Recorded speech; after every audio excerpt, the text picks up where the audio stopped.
El día de hoy tenemos a una especialista en sexualidad infantil. Ella es Elsa Adán y nos va a estar platicando acerca de cómo prevenir el abuso sexual en niños pequeños.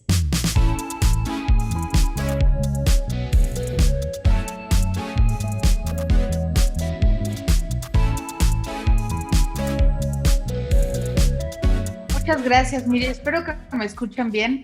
Si no, con todo gusto pueden interrumpir si es que se traba o no se escucha. Para hacerlo un poco más eficiente, vamos a poder trabajar con dudas al final. Puede que les surjan muchas. Ojalá que sí, porque eso significaría que se encuentran curiosos y que evidentemente vamos a estar participando, ¿no? Vamos a ser breves, concisos también, pero primero para trabajar con esta parte de este tema tan delicado, tan fuerte que es el abuso sexual, primero vamos a intentar entender conceptos de la sexualidad propia, ¿no? No solo de la sexualidad infantil, sino de la sexualidad propia, para ir entendiendo las diferencias. Yo les quiero preguntar, eh, primero, el conocimiento de estos conceptos que todo el tiempo los vamos escuchando, como la diferencia entre el sexo, el género, la orientación sexual, ¿no? Bueno, aquí se los pongo en un cuadro bastante digerible, ¿no? Y entendemos que el sexo es esto que por carga genética tenemos, es decir, lo, el nacer hombre, el nacer mujer, aquí lo puse al revés, perdón, ¿no? Es algo que no podemos cambiar, que tiene que ver con nuestros cromosomas, con nuestros genitales incluso, y eso es el sexo. Y el género es esto que se va a diferenciar culturalmente, ¿no? Este rol que nos da la sociedad como hombre o como mujer. Hoy en día hemos roto muchos tabús respecto a lo que es de hombres, a lo que es de mujeres, y bueno, la sociedad misma está avanzando en ese concepto, pero evidentemente aún se tienen ciertas ideas de lo que debe ser de hombre y de lo que debe ser de mujer, ¿no? Esto es algo que hay que irnos cuestionando con los niños pequeños para no transmitirles nuestros miedos, para no transmitirles esto que culturalmente a lo mejor puede generarle un poco de angustia al niño. Y la sexualidad, pues es diferente al sexo y al género, porque la sexualidad forma parte de la personalidad de todo ser y va a depender de la satisfacción de las necesidades humanas básicas. Esto quiere decir que desde que el niño nace, empieza a tener una sexualidad que está diferenciada con la de los adultos, porque hay una sexualidad, la sexualidad infantil se basa en la curiosidad, ¿no? En el placer que se tiene a través de las sensaciones, es decir, del comer, de un abrazo, del calor, de cualquier cosa que le produzca un placer corporal. Ahí se está empezando a inaugurar su sexualidad. Entonces no la entendamos solamente como lo genital, ¿no? Como lo que ya en los adultos lo vemos como una parte más erótica, más genital. La sexualidad infantil se da a través de la curiosidad y de estos pequeños placeres que el niño va conociendo a través del conocimiento del mundo. Otro concepto que es la orientación sexual, no es preferencia sexual, no porque la sexualidad no se prefiere, no es voluntaria, ¿no? Es una orientación sexual, hace referencia hacia esta elección, ¿no? De una persona que se siente atraída romántica o sexualmente hacia una persona, sea de su mismo sexo o de diferente sexo. Entonces, aquí nos puede generar un poco de angustia de pronto pensarla en los niños pequeños, ¿no? Hay una serie de debates de en qué momento el niño ya puede tener la capacidad de elegir o no, bueno, de orientarse o no sexualmente, pero es importante en este sentido establecer que a lo largo del proceso de desarrollo sexual del niño va a ir experimentando y curioseando también con niños de su mismo sexo estas experiencias sensoriales y que nada tiene que ver con la orientación sexual. ¿no? Está aprendiendo, pues. Y este otro concepto de la educación sexual, que es un derecho, ¿no? Que tiene todo ser humano, y no solamente un derecho, sino una obligación que tenemos en la sociedad de poder impartirle a los otros, a nuestros niños, la educación sexual. Porque sin esa educación sexual, entonces podríamos estar en muchos riesgos, entre ellos el abuso sexual, que es el que vamos a hablar hoy, ¿no? Yo quisiera que reflexionáramos en este momento como adultos de qué manera aprendimos nuestra sexualidad, ¿no? Cómo nos contaron a nosotros, qué expectativas nos pusieron en la cabeza respecto a cómo iba a ser nuestra sexualidad, cómo nacían los bebés, este primer encuentro que a lo mejor vimos entre nuestros padres, escuchamos, estas primeras escenas con las que nos encontramos, tuvimos una buena orientación, ¿no? Hablaron de eso nuestros padres con nosotros, a veces los padres creen que la escuela es quien los va a educar, ¿no? Y que no tienen que hacer nada. O sea, de pronto en nuestras generaciones así se creía, ¿no? Esta es una invitación a que ustedes reflexionen si la manera en la que a ustedes les transmitieron estos conocimientos es la misma manera en la que ustedes quieren transmitir los conocimientos a sus hijos, o justamente quieren hacerlo diferente para que no vayan por los mismos obstáculos, ¿no? Para que el camino sea más amoroso, más fácil incluso. Esta reflexión es para ustedes y para quien nos escuche ahora en el podcast y en estas grabaciones. Entonces, pues yo también les pregunto, ¿la sexualidad empieza en los niños, no?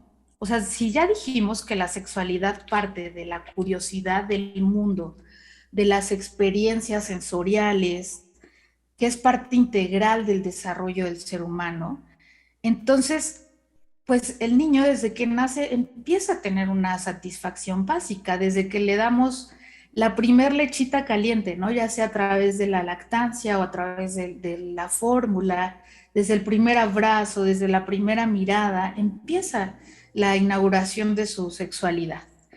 Entonces, el niño va asociando el placer, ¿no? De comer, del abrazo, de la curiosidad infantil, y va formando su propia, pues obviamente su propia constitución de la sexualidad.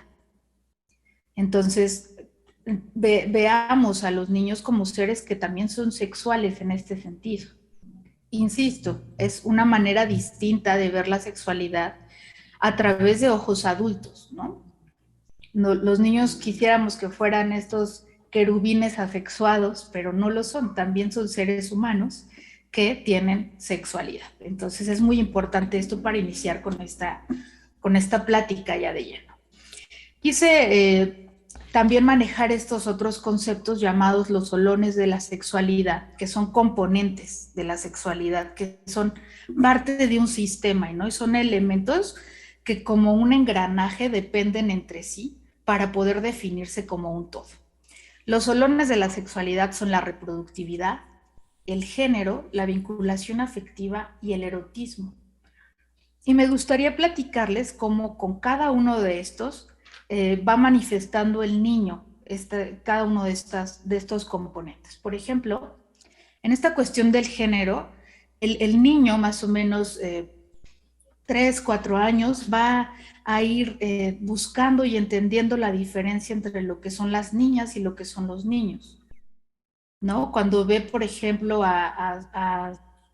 no sé, a sus hermanitos, ¿no? Entre sus padres, empieza a ver que hay niños, que hay una diferencia entre estas sexualidades.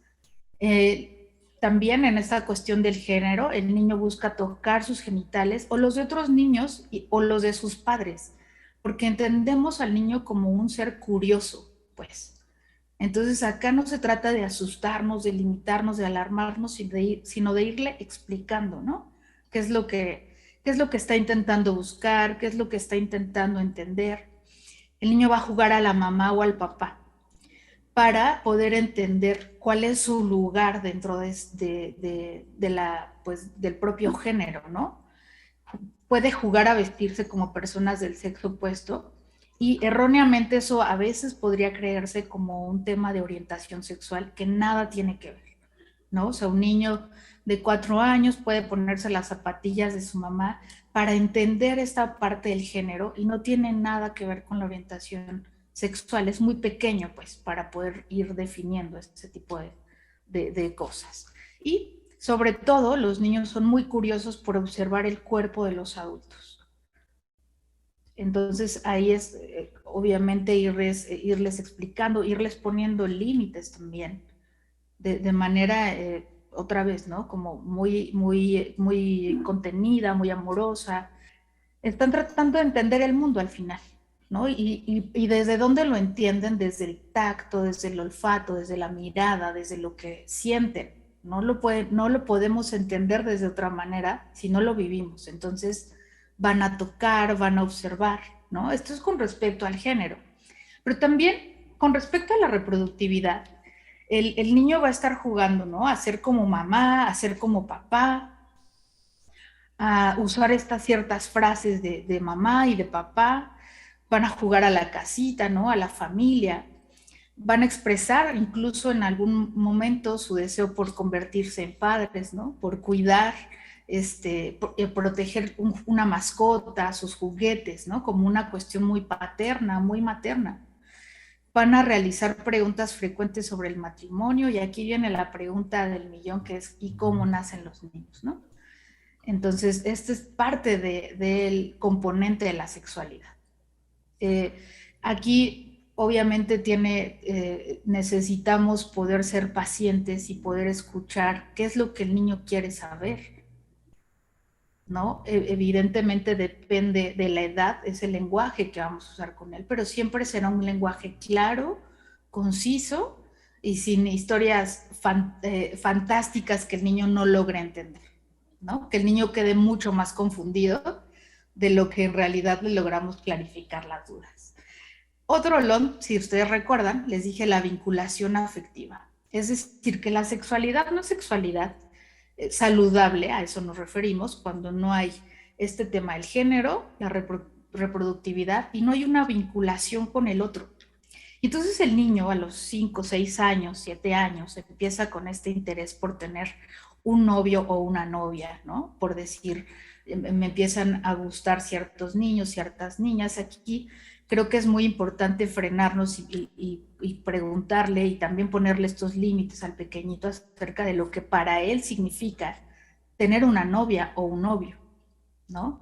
En nuestra cabeza de adultos, tener novios significa otra cosa, ¿no? Hay mucho contenido respecto al tener un novio.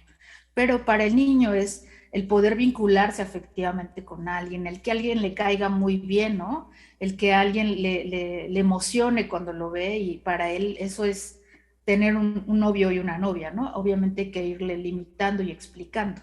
También va a tener cierta curiosidad por el matrimonio y va a tener cierto interés por enamorarse cuando yo crezca y me case y pueda tener hijos, ¿no?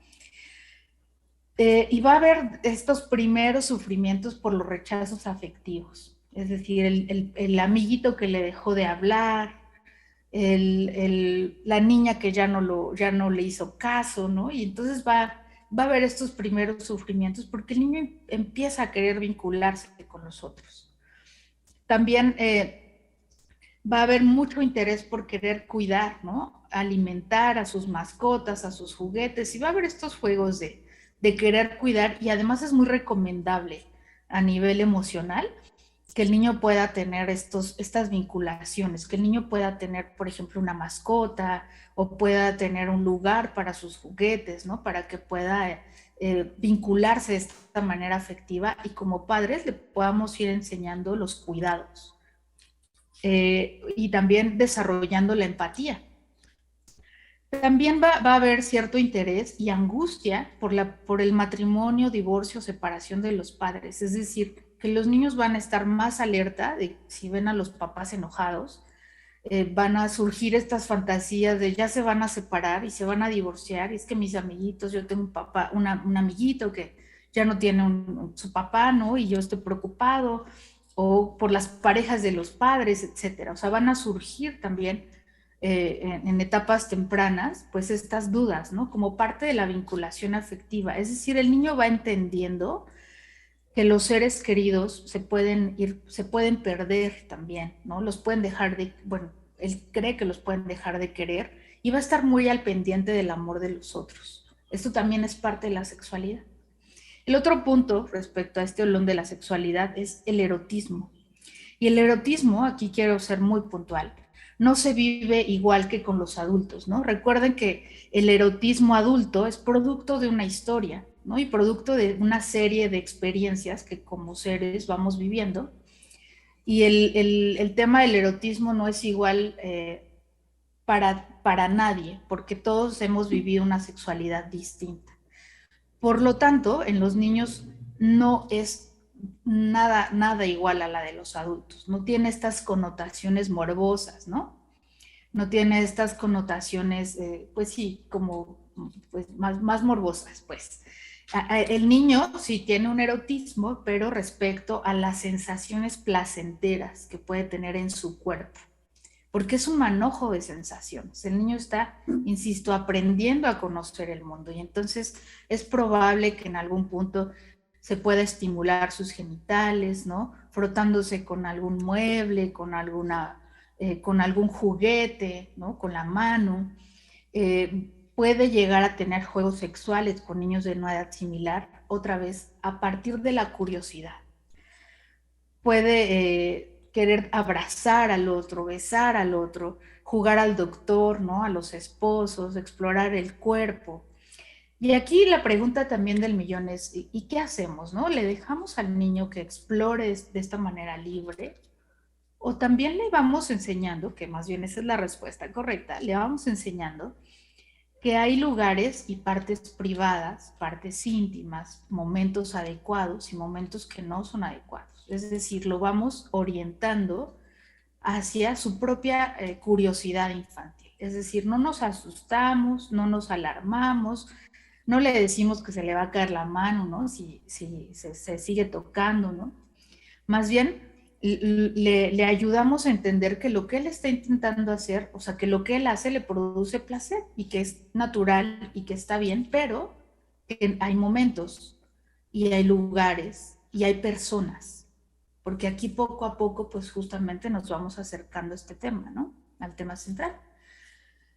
Pero la otra pregunta es, y ya con estos conceptos que tengo, ¿cómo es que yo voy a acompañar a mi hijo en su desarrollo sexual? O sea, ¿cuál es la manera adecuada? Acuérdense que aquí no hay ninguna receta infalible, por supuesto, esta es una serie de recomendaciones, pero no es el hilo rojo y tampoco es como lo único, ¿no? Lo único ni lo más adecuado, y si no lo hacen son malos padres. Más bien, acuérdense que pues al final el paternaje y el maternaje es una tarea de mucha creatividad, que seguramente a todos los que están aquí en la sala se han vuelto mucho más creativos, ¿no? De lo que eran antes.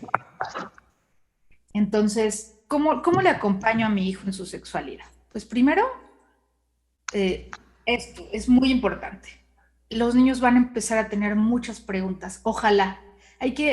Hay que poner un foquito rojo si un niño no tiene ninguna duda, ¿no? Algo está pasando, a lo mejor se está callando, a lo mejor le da miedo preguntarme, ¿no?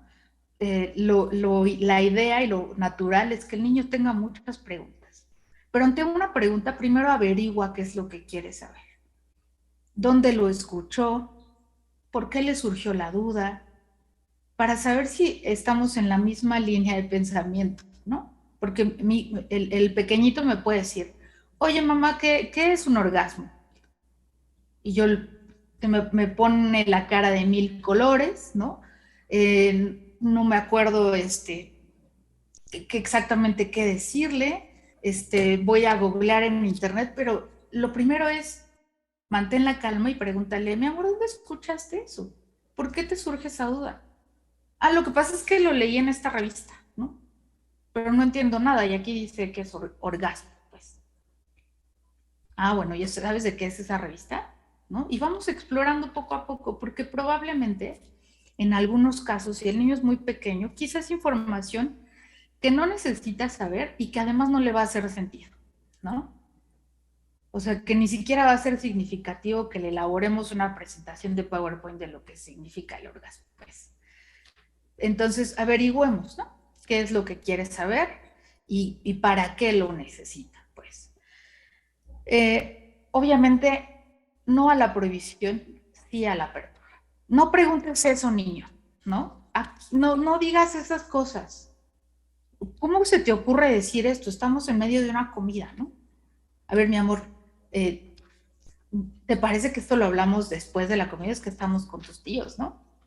Pero yo te prometo que te voy a explicar después de la comida. Y lo hacemos, ¿no? Lo que se promete se cumple.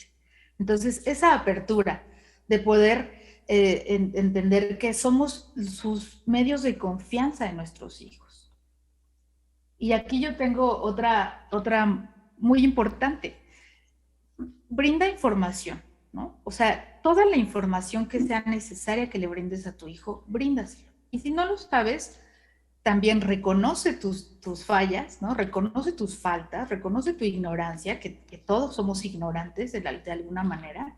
Infórmate y después le explicas. Se vale decirle a nuestros hijos, híjole, mi amor, eso no lo sé, pero te parece que lo investigo y te lo explico, ¿no?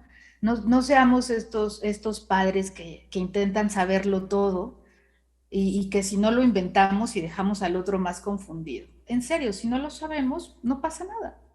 ¿Qué crees que eso tema no se me había ocurrido, ¿no? Pero lo vamos a investigar juntos. Es absolutamente necesario. Y esto es muy importante y que creo que tiene que dejar gran impacto. Recuerda, padre, que si tú no lo educas, si tú no eres ese lugar seguro para tu hijo, ¿qué crees? Que la sociedad lo va a hacer por ti. Y la sociedad no tiene maneras muy amorosas de educar a los hijos, ¿no?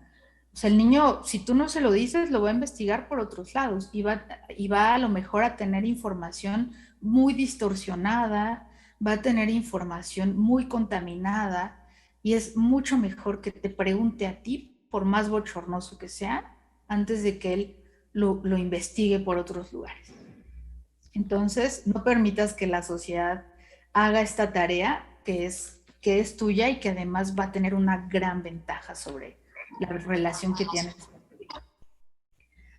Respeta su cuerpo y marca límites entre lo privado y lo permitido. A los niños pequeñitos hay que decirles que lo privado es todo aquello que guarda su ropa interior.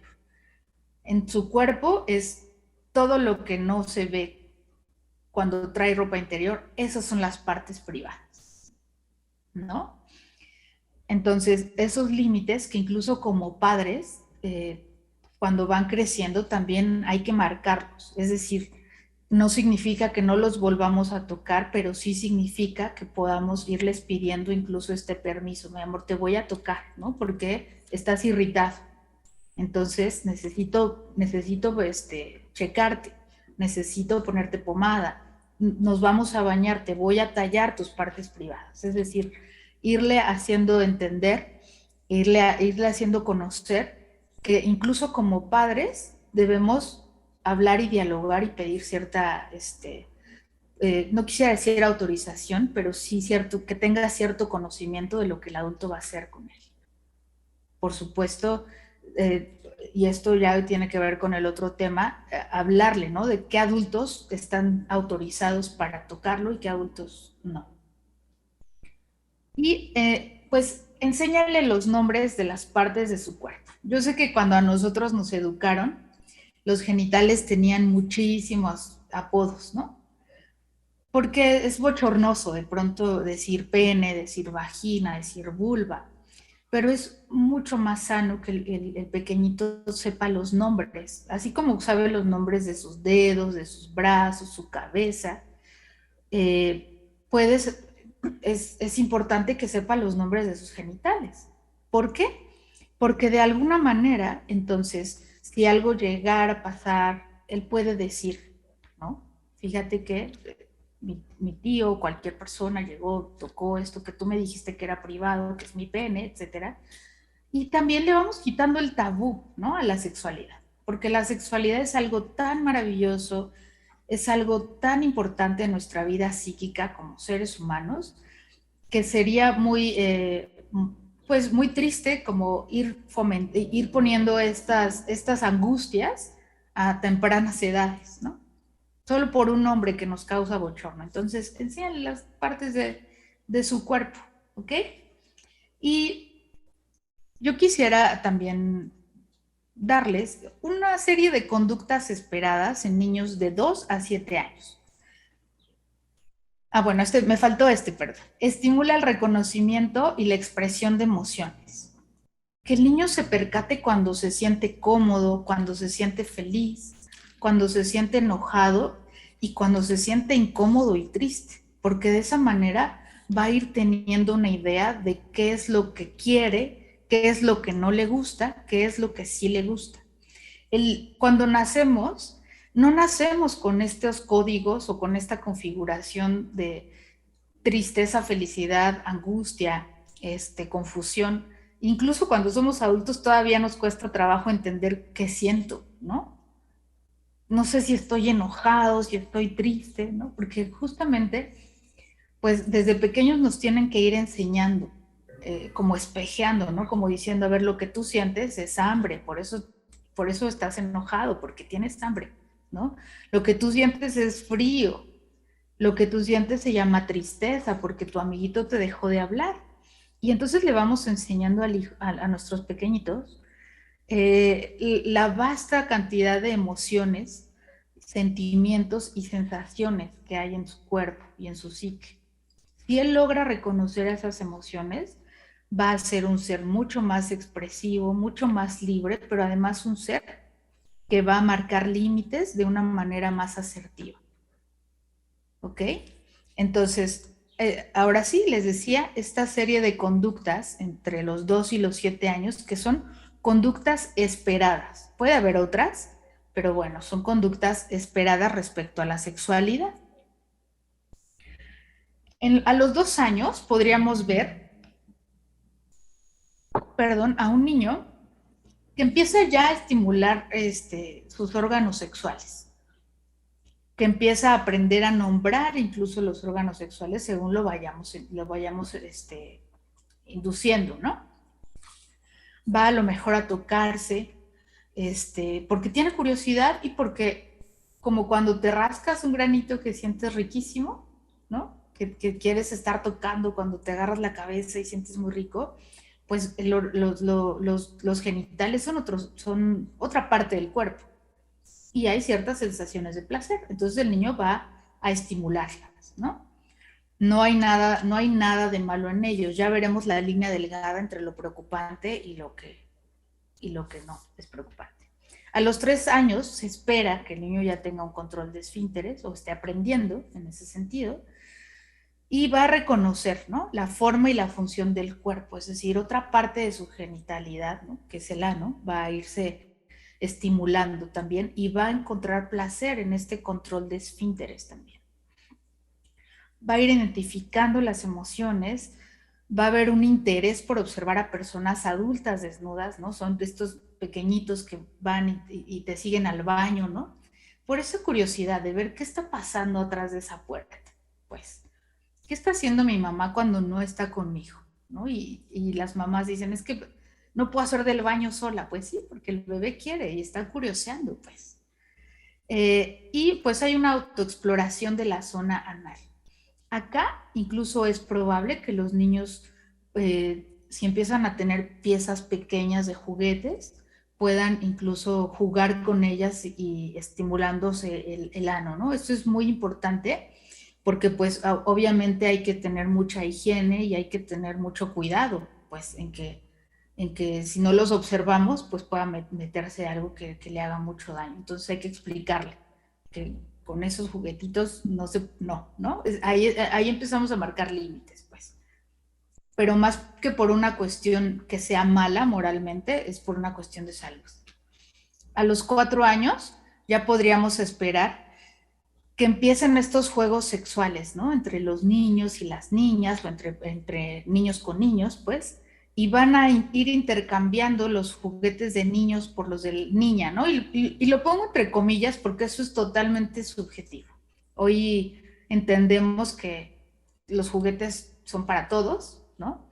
Pero que si el niño ve que hay un juguete que solamente es exclusivo de su hermanita, por ejemplo, pues va a querer jugar con él, ¿no? Va a querer explorar en ese sentido. Y también esta parte, ¿no? Interés por saber lo que los adultos hacen en el baño o incluso detrás del cuarto. Si ya tienen un cuarto separado con los padres, pues van a estar muy curiosos, ¿no? De ir a tocar la puerta, de ir a ver qué hacen, de tenerlos que regresar varias veces en la noche a su cama, ¿no? Porque quieren estar dentro de donde están sus padres, pues. A los 5 años ya va a haber una sensación de agrado por los besos, ya incluso va a haber cierta ruborización por temas, ¿no? Sexuales, ¿no? Si, por ejemplo, le decimos, ay, tu novia, ¿no? Tu amiguita, y entonces ya se va a ruborizar el pequeñito, ya ante ciertas escenas de besos en la tele, ¿no? Se va a tapar los ojos, va a ruborizarse, etcétera. Y van a hacer estas preguntas tan bochornosas como cómo nacen los niños, por qué los niños tienen pene y las niñas tienen vagina, ¿no? Aquí ya van a empezar a ser como más desarrolladas estas dudas. A los 6 años se espera que el niño pues, pueda tener ya un interés por el matrimonio, el embarazo, el origen de los bebés. Y aquí también es muy importante porque ya van a tener incorporados ciertos comportamientos que le exigen en el entorno. Entonces, si nosotros fuimos padres o somos padres sumamente punitivos, prohibitivos, ¿no? El niño ya va a tener cierto miedo porque me van a regañar, porque eso no lo puedo hablar, porque eso no debería decirlo. Pero si le enseñamos a un niño desde muy pequeñito, fíjense, desde el año, desde los 2 años, ¿no? A reconocer sus emociones, a hablar, a sentirse como libre, entonces el niño, pues ya a los 6 años va a poder hablar con naturalidad, ¿no? De esto, obviamente con las pautas que como adulto le diste, en dónde sí, en dónde no, en qué momentos. Y a los 7 años, pues se espera que ya aparezcan juegos de rol, que ya aparezcan juegos de niños con niños, ¿no? Y aparecen las culpas, pues. Y esto es muy importante porque el tema de la culpa hay que trabajarlo mucho en esta cuestión del abuso sexual, ¿vale? Y ahorita lo vamos a hablar un poquito más a fondo. Vamos acercándonos un poco a lo sombrío y a lo preocupante en la sexualidad infantil. Yo quisiera enlistarles una serie de comportamientos que pueden llegar a ser preocupantes. Y sí quisiera ser muy clara cuando digo que no quiere decir que si ustedes ven alguna es ya una conducta que pueda ser un foco rojo definitivo, ¿no? O sea, siempre hay que explorar un poco más. Es una serie de conductas preocupantes en la sexualidad infantil que nos pueden dar una idea de que algo pueda estar pasando. No siempre es un abuso sexual, a veces es otra cosa, pero es un foquito rojo ante algo, ¿ok? Que el niño empiece a tener conductas agresivas o violentas que no respondan a ninguna situación evidente. Es decir, que no se encuentre enojado porque le quité su juguete, por una reciente separación de los padres, por una reciente pérdida, ¿no? De algún miembro de su familia, sino que pareciera, ¿no? Como si de la nada el niño se volviera agresivo o violento, que esté muy enojado todo el tiempo, que esté muy irritable todo el tiempo, que si antes se juntaba con sus compañeritos, ahora ya no quiera tener ningún contacto con ellos, o les pegue, ¿no? O haga alguna conducta agresiva. A eso se refiere cuando decimos que no respondan a algo evidente. Que haya un rechazo y una desconfianza a las figuras adultas cuando antes había como mucha más comunión entre ellas, ¿no? Que si de pronto iba con mucho gusto a la escuela, por ejemplo, ahora ya vea a cualquiera de sus maestras y diga, no, no, ya no quiero ir, ¿no? O que si antes iba a la casa de los tíos muy gustoso y muy feliz, de pronto le dé mucho miedo estar con los adultos. Aquí habría que empezar a dudar de que algo pudiera estar sucediendo. Los niños no tienen conductas que no sean explicables, ¿no? Todo lo hacen por algo, pues. Entonces, hay que ser observadores y sobre todo no hay que devaluar de, ay, qué exagerado eres, ¿no? Saluda a tu tío, pues, ¿no? Algo está sucediendo y hay que ir explorándolo. Que de pronto el niño tenga pesadillas o problemas para dormir sin aparente explicación. Que sin aparente explicación también se refiere a que a lo mejor si el niño vio una película de terror, ¿no? Si el niño está viendo videos, aquí es muy importante tener como mucha supervisión de lo que el niño observa en internet, porque hay muchas cosas muy agresivas, pero si ya observamos y si ya supervisamos y esto no está sucediendo y empieza a tener pesadillas o no puede dormir o incluso ya podías dormir separado de nosotros y de pronto ya no puede, algo podría estar sucediendo también. Otra vez, no quiere decir necesariamente que sea un tema de abuso sexual, pero podría ser algo que en la cabeza del niño le está provocando mucha angustia, tanto que al estar a solas en la noche, eso lo está carcomiendo, ¿no? Disminución o aumento repentino de apetito. Un niño que no quiere comer o que de pronto come mucho y que no se debe al crecimiento. Vaya, que coma de una manera compulsiva, pues, que parece que come con desesperación, que parece que come como si la comida se fuera a desaparecer en ese momento. Un miedo inusual a personas o lugares, ¿no? Ya no quiere salir al parque, ya no quiere salir con sus compañeros, ya no quiere ir a ver a los tíos, ¿no? Al padrino, a esas personas que, pues, con las que se llevaba bien, ya te dice, ya no quiero ir con mi tío, mamá, ya no puedo, ya no quiero. Entonces ahí hay que empezar a prender otra vez ese foquito rojo.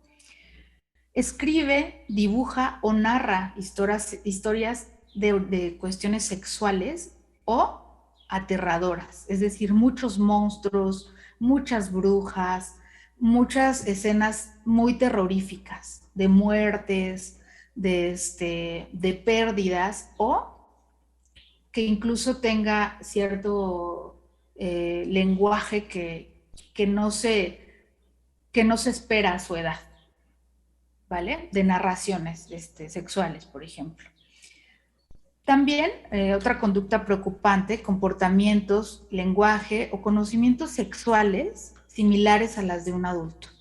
Como decíamos, la sexualidad es algo que empieza desde el momento en el que empieza la vida, pero no es la misma sexualidad en un niño que en un adulto. Es decir, que un niño no tiene por qué saber cómo se da específicamente una relación sexual, ¿no? O cómo se dan ciertas prácticas sexuales de manera detallada. Eso no lo tendría por qué saber un niño.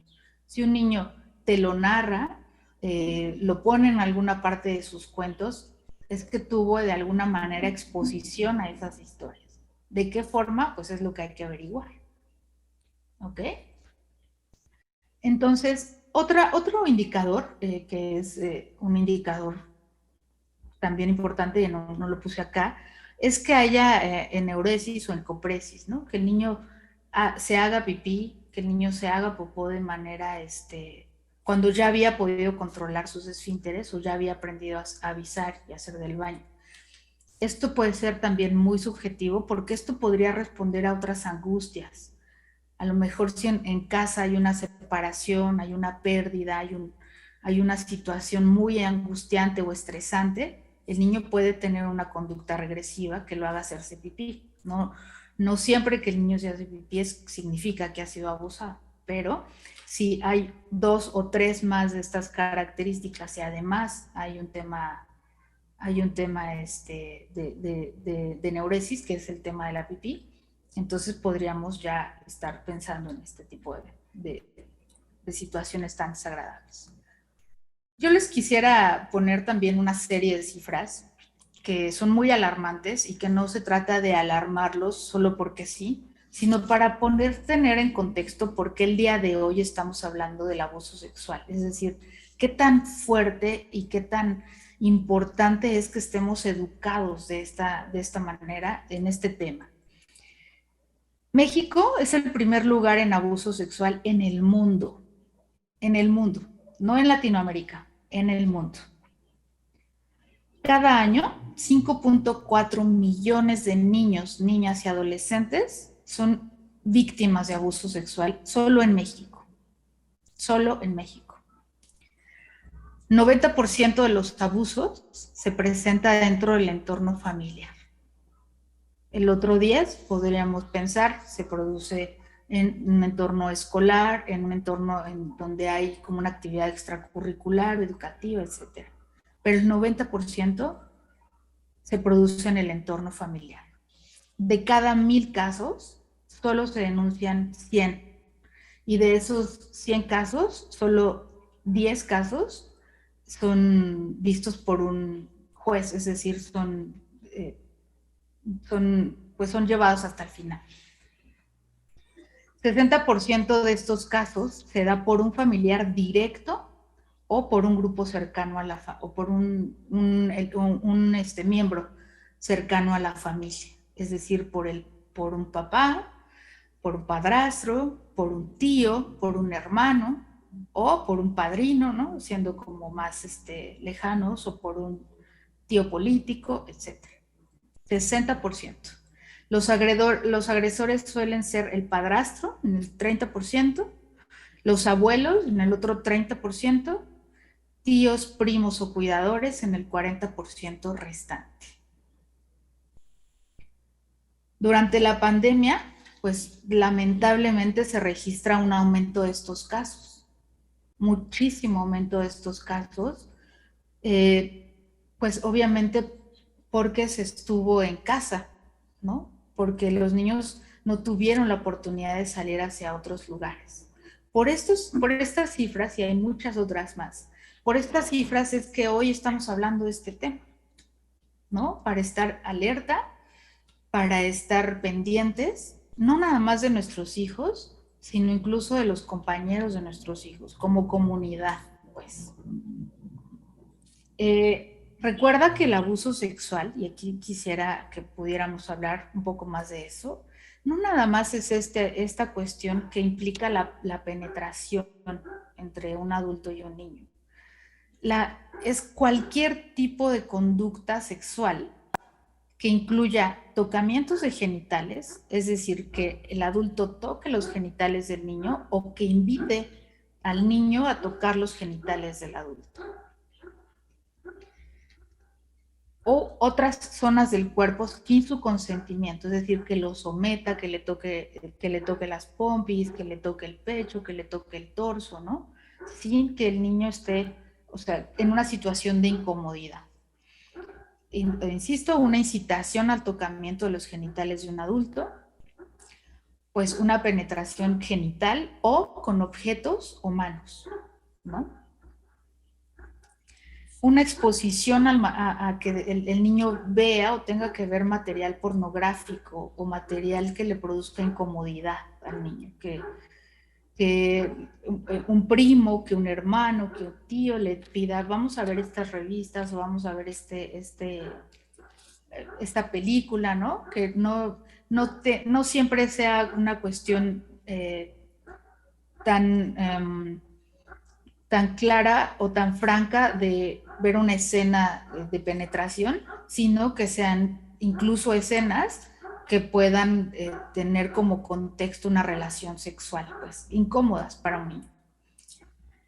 Exhibición de los genitales de un adulto a un menor, ¿no? No, ahí podríamos decir, pues no hubo tocamiento, no hubo penetración, pero el niño está sintiéndose angustiado porque no está pidiendo ver los genitales del adulto y está siendo sometido a eso. Una cosa es que el niño sea curioso y busque en los padres o en los adultos de pronto ver, y otra cosa es que el niño sea incitado a ver, ¿no? Obligado a ver. Esto es muy importante porque también esto se considera abuso sexual. Es exposición de escenas sexuales frente al niño. Cuando el niño ya está más grande, es decir, tiene 6, 7 años, 8 años, y no existe la posibilidad, ¿no?, de que puedan dormir en un cuarto distinto, los padres pues suelen tener estos encuentros sexuales frente al niño a veces sin el cuidado, ¿no? De que el niño pueda escuchar o ver. Eso también es considerado un abuso sexual. Pero yo no le hice nada, pero yo no lo toqué, pero yo creí que estaba dormido. El niño no tiene que ver esas escenas porque son escenas que no puede tramitar todavía. Entonces, o que lo encargue con su hermano mayor y su hermano mayor meta a su novia y él y su novia estén teniendo estos encuentros sexuales mientras el niño está viendo, eso es abuso sexual.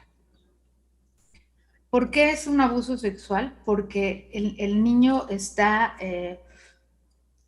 incapacitado en ese momento para poder defenderse y tener un criterio de lo que está bien y lo que está mal, ¿no? Entonces es sometido a ver escenas o a ver cuerpos que no está pidiendo ver. Por eso es un abuso sexual. Entonces es muy importante porque antes se creía que el abuso sexual solamente era esta cuestión genital y de penetración y lo demás no era, ¿no? Entonces, bueno, esto es muy importante. Pero, ¿qué le sucede a nivel emocional, que es aquí donde estamos enfocados nosotros, a un niño que es abusado? Pues hay sentimientos profundos de tristeza, de mucha tristeza, porque no sabe, porque hay mucha confusión además, porque no sabe qué es lo que está pasando, qué es lo que está viendo, o por qué incluso si alguien que le dijo que lo quería lo está lastimando. Entonces viene esta culpa. Yo lo habré provocado, yo habré sido el que tuvo, el que lo incitó, el que tuvo la culpa. Entonces también hay una sensación de desamparo. En muchas ocasiones los abusadores le dicen o le comentan a los pequeñitos, pues no le digas a tus papás porque tus papás se pueden poner muy tristes, se pueden decepcionar de ti, se pueden separar por tu culpa, ¿no? Entonces el niño va a estar con un gran monto de culpa y una gran sensación de desamparo. A nivel emocional, un niño también va a estar rebelde e irritable porque es evidente que está enojado con una adultez y con un mundo que ya no está entendiendo, ¿no? Si me dijeron que me querían, ¿por qué me hacen esto? Va a tener muchos signos y síntomas de ansiedad. Es decir, ya no va a querer comer, va a tener taquicardia, va a tener sudoración, va a tener miedo ante escenas catastróficas, ¿no? Es que se pueden morir mis papás, es que se puede morir mi familia. Hay que ver de dónde surgen esos miedos. Va a tener trastornos de sueño y, por supuesto, trastornos alimenticios que pueden ser desde la anorexia, o sea, de que no quiera comer, hasta que coma compulsivamente. Entonces entre estas hay muchas otras implicaciones a nivel emocional, pero estas son como las que más se pueden ver, ¿no? Entonces, primero vamos a hablar de la prevención y después de qué podemos hacer si ya pasamos o estamos pasando por una situación de abuso sexual. Por supuesto, lo primero es prevenir, ¿no? Prevenir, porque por eso incluso estamos tomando esta plática, pues. Para poder prevenir el abuso sexual hay que crear un clima de confianza y comunicación con el menor. Es decir, que el niño pueda, mi pequeño pueda decirme todo lo que sucede. Todo lo que sucede con los adultos con los que convive. Hay que enseñarle que nadie debe tocar su cuerpo, excepto yo como mamá y con estas pautas que dijimos, ¿no? Yo te voy a, o sea, si le necesito tocar alguna parte genital, pues yo le voy a avisar, ¿no? Y lo voy a hacer con mucho cuidado. Si lo va a hacer su papá también, ¿no? Solamente tu papá y yo, y te vamos a avisar cuando sea necesario tocarte tus genitales. De ahí en fuera, nadie debe tocar tu cuerpo. Y ser muy específicos. Hay que enseñarle a reconocer sus partes íntimas, que es esto que les decía, todo esto que cubre la ropa interior son partes íntimas, ¿no? En las niñas incluso esta parte del top, esta parte de los los genitales, las pompas, son partes íntimas. Enséñale a reconocer que esas partes específicas nadie las tiene que tocar. O sea, le pueden tocar la cabeza, pueden tocarle las manos, pueden tocarle pues a lo mejor la pancita para hacerle cosquillas, y si se siente incómodo puede decir que no, ¿no? Pero las partes íntimas nadie las toca. Que reconozca sus emociones de incomodidad. Si te sientes incómodo, si sientes que está pasando algo malo, significa que no te está gustando. Y ahí puedes poner un alto. Es que no me gusta que me haga cosquillas. Ah, te sientes incómodo. Puedes poner un alto. ¿Vale? No decirle, ay, qué exagerado. Si nada más son cosquillas, ¿no? Enséñale a decir que no. Y aquí viene esto que a veces, pues, en otras generaciones y nuestros padres nos obligaban incluso a darle beso al tío, ¿no? Dale beso a tu padrino porque te compró tal juguete. Y entonces ahí va el padrino con el sudor en la cachete, llenándonos de baba, ¿no? La cara, y entonces todos incómodos. Y pues mi mamá me dijo que yo tengo que besar cuando me lo pidan, porque si no voy a ser una mala niña, ¿no? O un mal niño. Pues es que si no, ¿qué van a decir tus padrinos o tus tíos de ti, ¿no? Enséñale a decir, no me gusta. ¿La sociedad nos va a juzgar? Claro que va a juzgar. Va a decir, ay, qué niño tan payaso, ay, qué niño tan sobreprotegido, pero es 1000 veces mejor un niño que sabe decir que no a un niño que no puede tolerar su angustia por no saber decir que no. Entonces, ni modo, que sea payaso. No obligar o condicionarlo a tener contacto físico con ningún adulto, ¿no? Si no le gusta cómo juega su primo, si no le gusta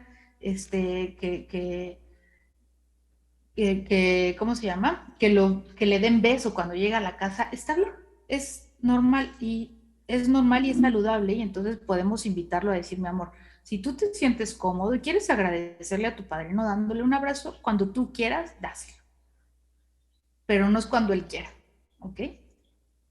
Y ponerle límites a los adultos también, nosotros como adultos, pues, ¿no? Decirle, oye, te quiero mucho, hermano, pero por favor, si él no quiere beso, no se lo des. ¿Ok? Explicarle que hay secretos buenos y hay secretos malos.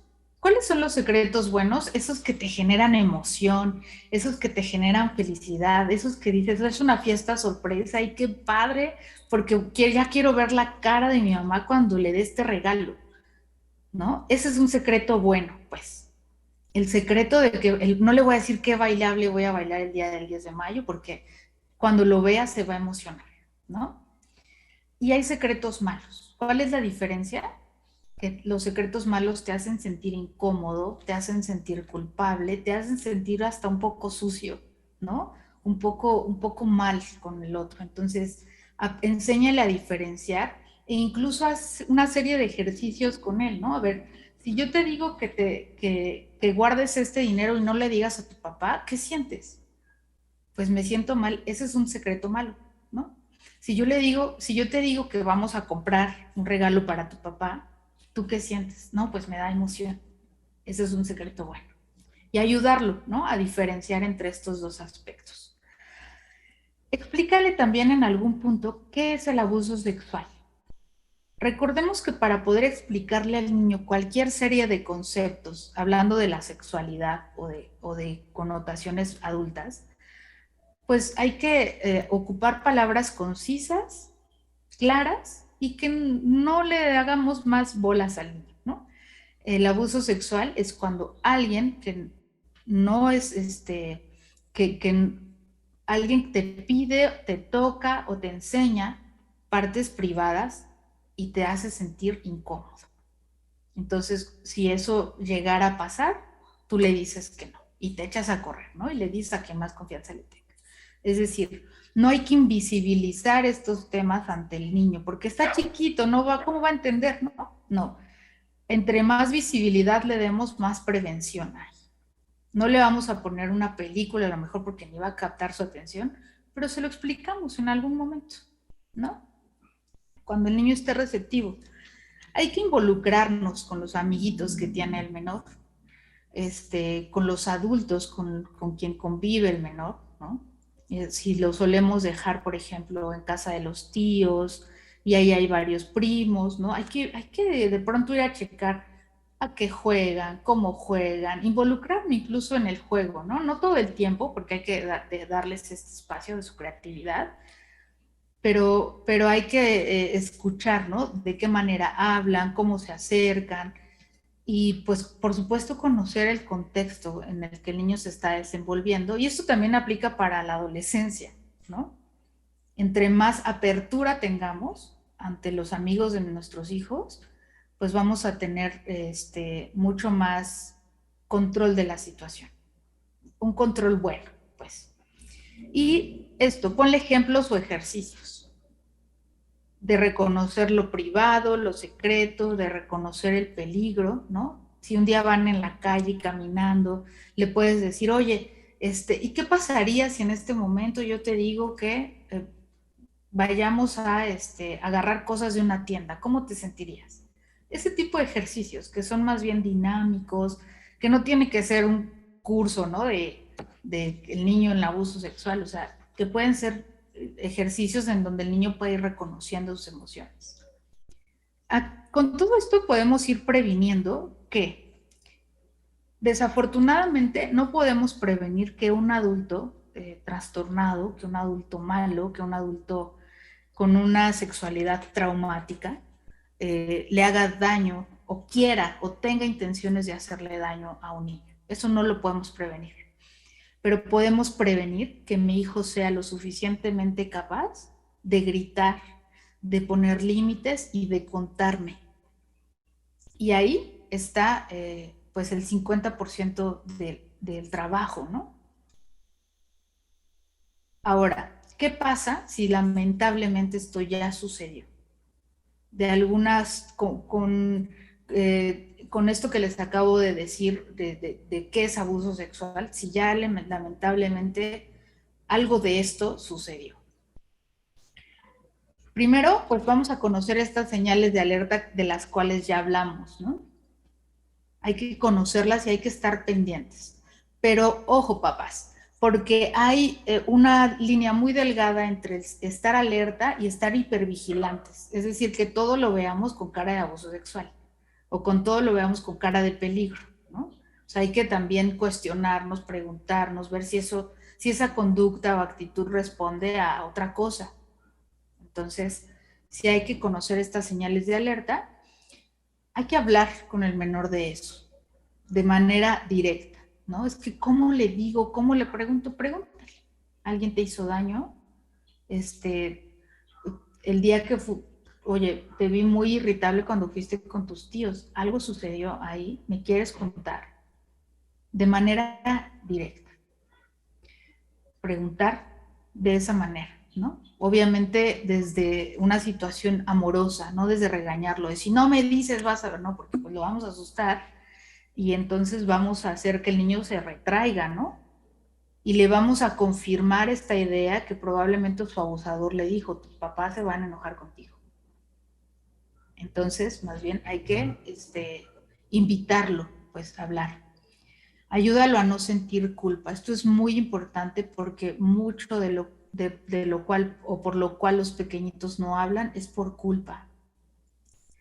Mi amor, quiero que sepas que nada de lo que te está haciendo sentir así es tu culpa, ¿no?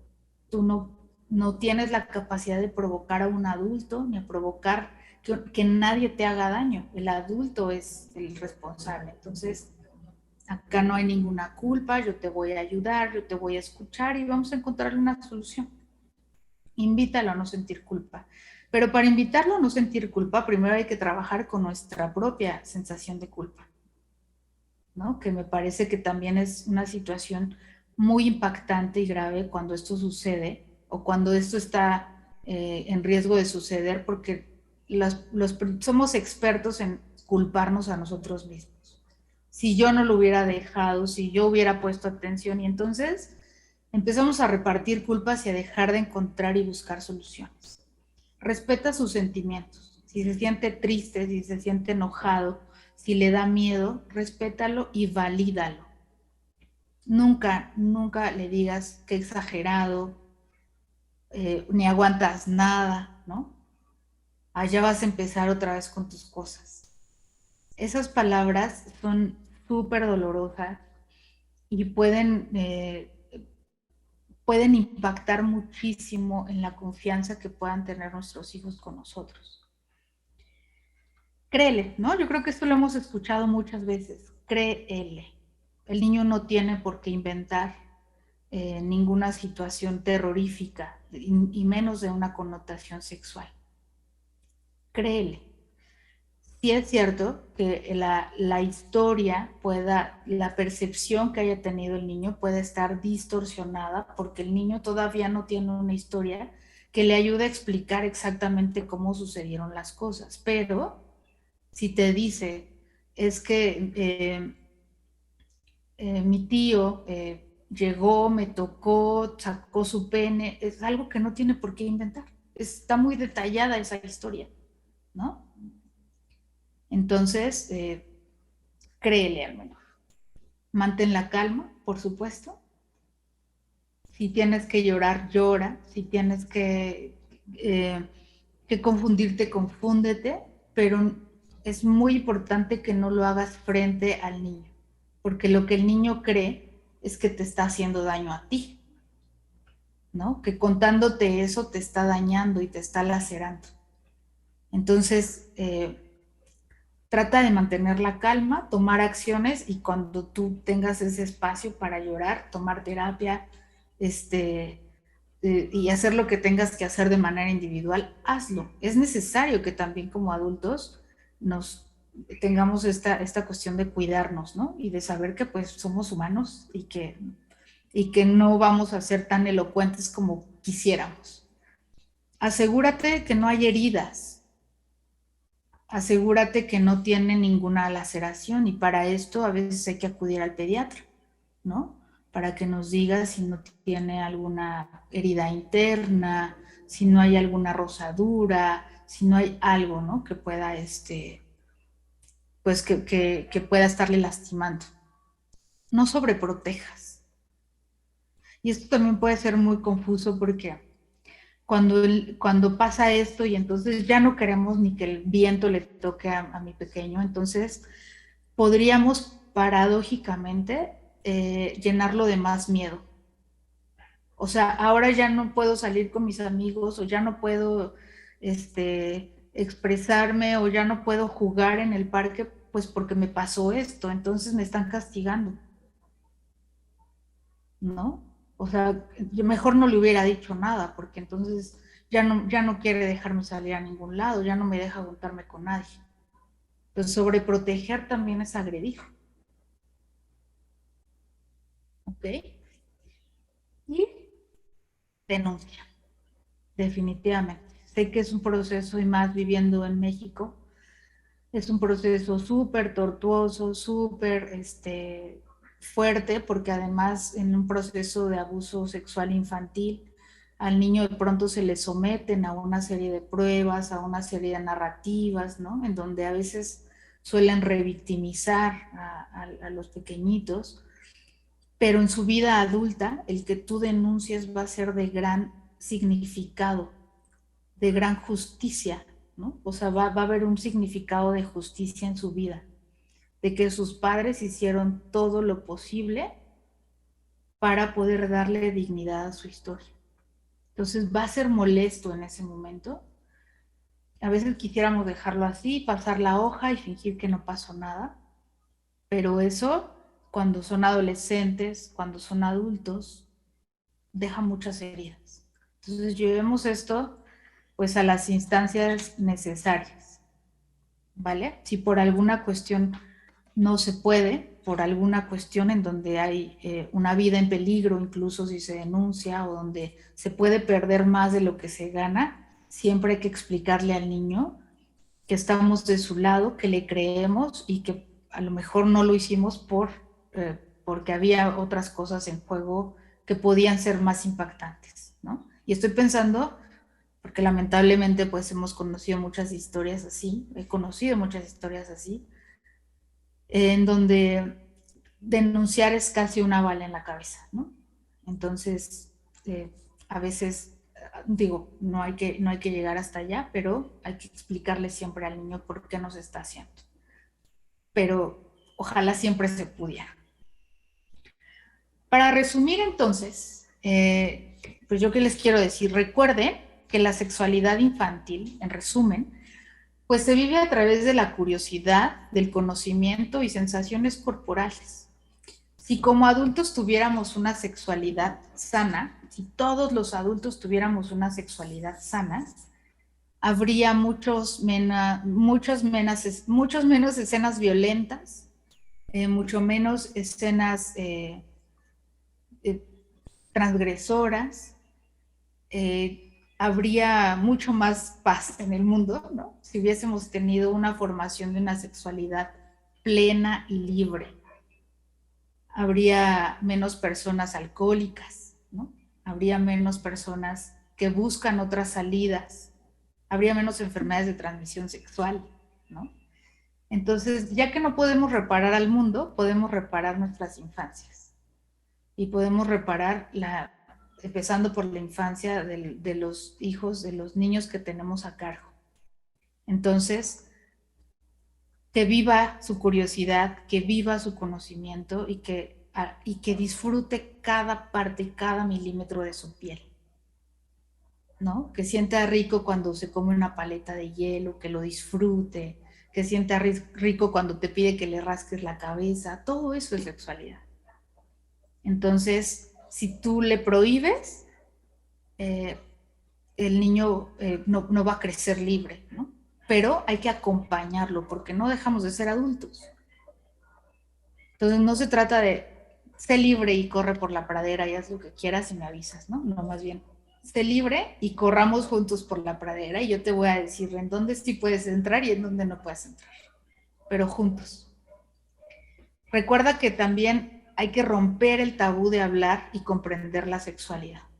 Si con esta plática tú te estás dando cuenta que también hay muchos tabús en ti, resignifícalos, entiéndelos, toma terapia, ve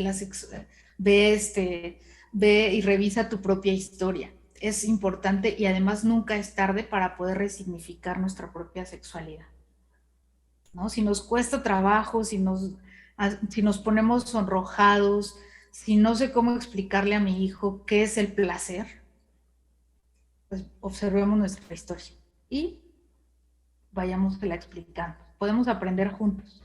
Ustedes como padres se pueden dar cuenta que los niños nos enseñan a veces más de lo que nosotros les podemos enseñar a ellos. Entonces, hay que ayudarlo, más bien hay que ayudarnos a que nos ayuden también. Hay que ser abiertos en ese sentido. Entre más claro, amoroso y abierto seas, pues tu hijo vivirá una sexualidad más saludable. Permite expresar a tu hijo y mantén la calma ante las dudas acerca del mundo. Sé su sostén y sé su maestro. Ser el sostén no significa que tengas todas las respuestas, que tengas todas las reglas y que tengas toda la sabiduría del universo. Ser el sostén es decirle, mira mi amor, quizá yo tampoco sé qué hacer con esta situación, pero juntos lo vamos a descubrir y yo te voy a cuidar, ¿no? Y recuerda, otra vez, que esto me parece muy importante, que sobreproteger y no proteger, o sea, ser negligente y ser sobreprotector, causa exactamente el mismo daño a nivel emocional. Tanto daño genera el estar hipervigilando, el no dejar esos espacios de intimidad, el no permitir, el prohibirle, como el dejar que crezca como plantita solo. Entonces es igual de impactante, es igual de agresivo. Pues nada, ojalá que les haya funcionado, ojalá que les haya generado curiosidad y pues con esto quisiera resumir. Yo sé que con respecto al tema del abuso puede haber muchas dudas, muchas cosas, pero quisimos ser como más concisos y ojalá que les funcione esta información.